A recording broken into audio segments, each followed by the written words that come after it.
aujourd'hui ça va être story blabla. Il va pas y avoir de visite, vous allez rien voir de spécial. Donc vous pouvez switcher de suite si ça ne vous intéresse pas. Ça parlera aujourd'hui de ma voiture.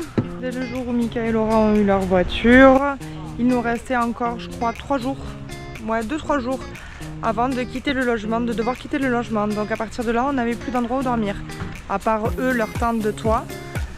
Arrivé le jour du départ, on est allé acheter une tente pour moi, un matelas, tout ça pour que je puisse quand même dormir. On a fait des campings, bref pendant quelques jours on a cherché encore des voitures et encore cherché et encore cherché.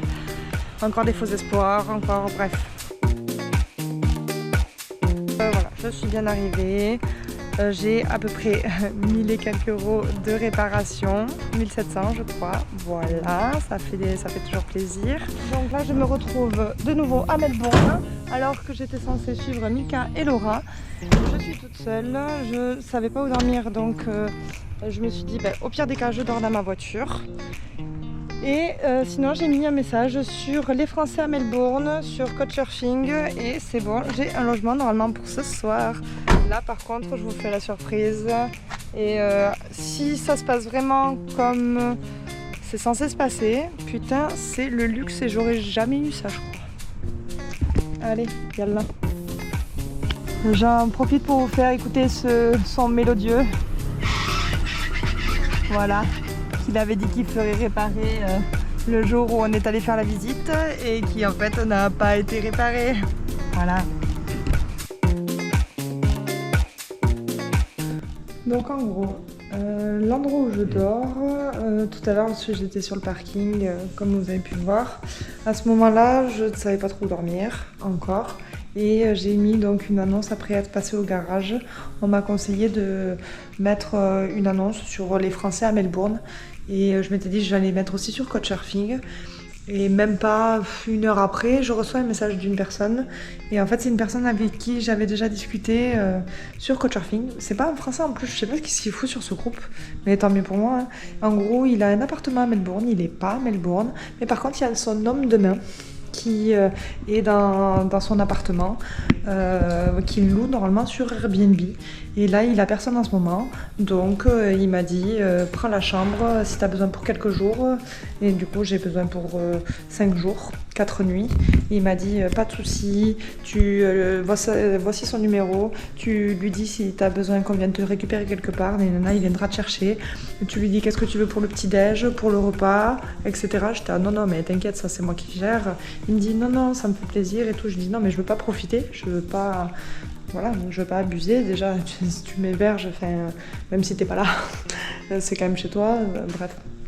Et il insiste, là je me dis pour une fois, tu sais quoi, je vais accepter, je vais dire ok, donc je lui dis ce que je prends pour le petit déj, nana, à quelle heure j'arrive, il me dit qu'il a un endroit même pour garer ma voiture, donc ma voiture est en sécurité dans un parking, dans un quartier résidentiel hyper huppé, ça craint pas du tout, il m'a dit que je pouvais même sortir toute seule la nuit, me balader, il n'y a aucun souci.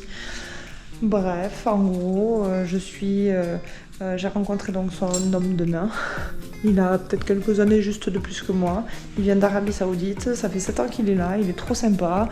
Donc on a discuté pendant un bon moment. Il m'a dit qu'il allait faire les courses pour qu'on puisse manger ce soir, qu'on puisse manger les petits déj, nanana. Donc en fait je suis allée avec lui. Et voilà, limite c'est mon pote. Et je suis hébergée gratos, j'ai une douche chaude et j'ai un putain de lit. Pardon pour le voir. J'ai un lit, je vais dormir sans avoir froid. Je vais dormir une nuit où je vais pas me réveiller toutes les heures ou toutes les 40 minutes. Où je vais pouvoir dormir plus de 2 heures d'affilée, ça va me changer. Ça fait 5 jours que j'ai pas dormi plus de 3 heures d'affilée. Le maximum que j'ai fait c'était 3 heures d'affilée. En 5 jours, voilà, de froid, je pouvais pas dormir en fait. Bref, je vais enfin pouvoir dormir. J'avais limite envie de pleurer sur la route, tellement que j'étais heureuse, j'y croyais à peine, mais du coup, là maintenant j'y suis. Il est en train de cuisiner, j'ai fermé la porte, mais il est en train de cuisiner pour nous ce soir. J'ai demandé s'il avait besoin d'aller, il m'a dit non, c'est bon, t'inquiète. Il me dit, je sais pas quoi te donner à faire, donc il me dit, va te doucher, fais ta vie, tranquille, pose-toi. Ok. Donc voilà. Voilà, je suis trop chanceuse. Je sais pas qui est ma bonne étoile, mais big up. Merci.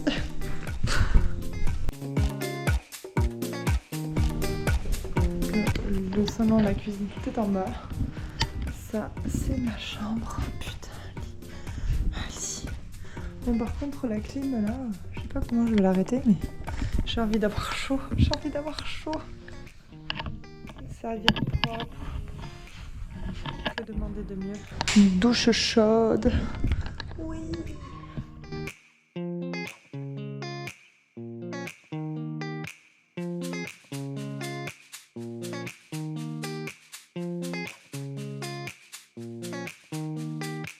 Alors là, il a acheté des espèces de gâteaux.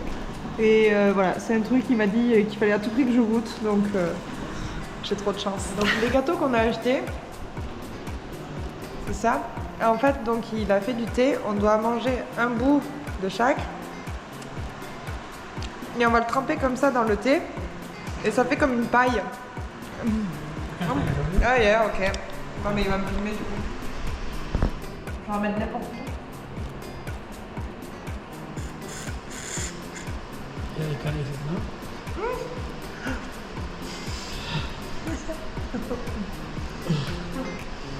How was it? It's very good.